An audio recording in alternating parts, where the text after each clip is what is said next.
మా అమ్మ నన్ను పసుపుతో చేస్తే మీరేమో దాన్ని కాస్త ప్లాస్టర్ ఆఫ్ పారిస్లోకి మార్చేశారు. నాకేం రంగులు కావాలని అడిగానా? మట్టితో చేస్తే వరాలివ్వనన్నానా? వేదాలలో నన్ను బ్రొటనవేలంత చేస్తే చాలని చెబితే మీరేమో మీ చిత్తం వచ్చినట్టు నా ఎత్తు పెంచేస్తున్నారు.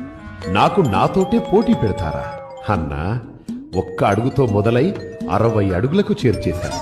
ఒకరిని చూసి ఒకరలా నా ఎత్తు పెంచేస్తుంటే దాన్ని భక్తి అనుకోవాలా లేక వేలం వెర్రనుకోవాలా? ఎత్తు ఎంతన్నది కాదయ్యా, భక్తి ఎంతన్నది ముఖ్యం.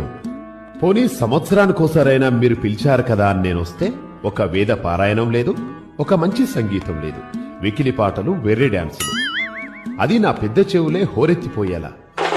అవును, నాకు లడ్డూలిష్టమని ఎవరయ్యా చెప్పారు? నేను ఉండ్రాళ్ళకి బ్రాండ్ అంబాసిడర్ని కదా. మరి ఆ లడ్డూలేంటి, వాటి సైజులేంటి, పైగా ఆ వేలం పాటలేంటి? అసలు నా కథ, నా రూపమే కాదు, నా ప్రసాదం